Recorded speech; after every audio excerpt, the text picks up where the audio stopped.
Good morning, students. Let us continue with lesson 4, non-finite verbs. In the previous video, we have learned about finite and non-finite verbs. Non-finite verbs are divided into 3 types. They are infinitive, gerund, and participle. Today we shall learn about them. Let us see what is an infinitive. The infinitive is formed from a verb but doesn't act as a verb. It acts as a noun, adjective, or adverb, and it is actually made up of 2 words, to plus verb.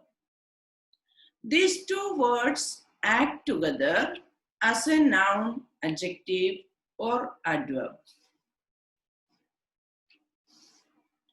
The infinitive is the base form of a verb preceded by 2. Base form means the first form of the verb. For example, I want to meet him. She likes to sing. We have to go now. Here, to meet, to sing, to go are the infinitives. After certain verbs such as feel, hear, hear, let, make, see, and watch, the infinitive is used without to. Such a construction is called a bare infinitive. Let us see some examples. Let the boys speak. They watched the snake climb the wall. We heard her sing. Help me open the bottle. Here we can see there is no to used. So it is a bare infinitive. After modal auxiliaries such as must, shall, will, should, would, may, could, must, need, and dare, the infinitive is used without to. For example, you shall speak now. I must speak now. You need not go. He dare not refuse. Here also you can see after modal auxiliaries, there is no to. After some prepositions such as except, but, save, and then, the infinitive is used without to. For example, the maid can do all the household chores but cook. The baby did nothing except cry. Now let us see the function. The infinitive can act as the subject to a verb, the direct object to a transitive verb, the complement to a verb, and the object of a preposition. For example, to act is not the same thing as to react. Here, subject of the verb is. Jacob loves to sleep. Direct object of the transitive verb, loves. The alien appears to understand us. Here, subject complement of the verb, appears. She saw him cry. Here, the objective complement of the verb, saw. It is about to rain. Object of the preposition, about.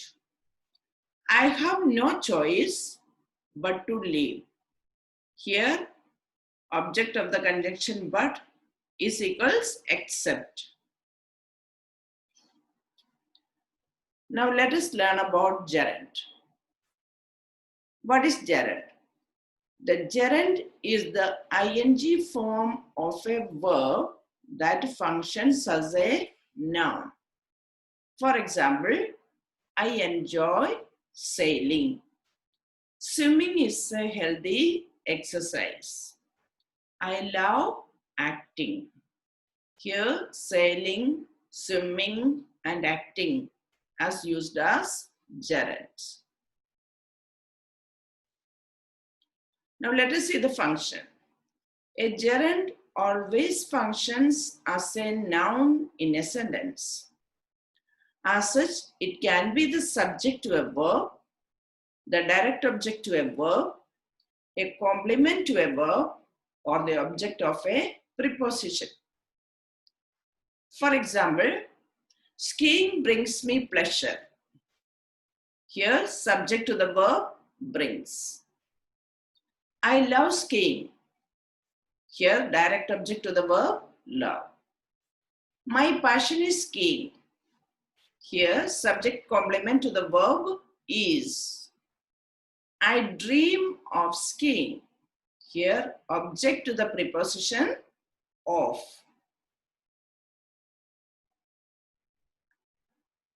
Now let us see the comparison between the infinitive and the gerund. Both the infinitive and the gerund can function as nouns in a sentence. They are often interchangeable when they act as the subject or direct object of a verb. For example, to win is everything. Winning is everything. I love to win. I love winning. Both infinitive and gerund can act as both the subject and the object of the complement to a verb in the same sentence. For example, breathing means living. To breathe means to live. Sometimes, even though either infinitive or gerund can be used in a sentence, the meaning will slightly change. For example, I forgot to buy fruits equals I didn't buy fruits. The second sentence, I forgot buying fruits equals I forgot that I had bought fruits. Now let us learn about participles. A participle is a word formed from a verb which can be used as an adjective. There are two types of participles: present participle, that is ending in ing, and the past participle, that is the third form of the verb, usually ending in ed, d, t, en, or n. Now let us learn what is the present participle. The present participle is the ing form of the verb, which is used in the formation of all continuous and perfect continuous tenses. It can also be used as an adjective. For example, barking dogs seldom bite. Here, barking is used as an adjective. The dog was barking. Here, barking is used, it is a present continuous tense. Now let us see the function. The present participle is used to form the continuous tense forms. For example, Kiran is participating in a debate competition. Second one, they are playing hockey. Third one, we have been waiting for him for 2 hours. The present participle can be used as an adjective. Example, this is an interesting book. I do not like screaming babies. The company is doing a booming business. Here, interesting, screaming, booming are all used as adjectives. The present participle can be used as a subject or object complement of the verb. For example, the chapter is interesting. Subject complement to the verb is. I can almost hear you laughing. Object complement to the verb hear.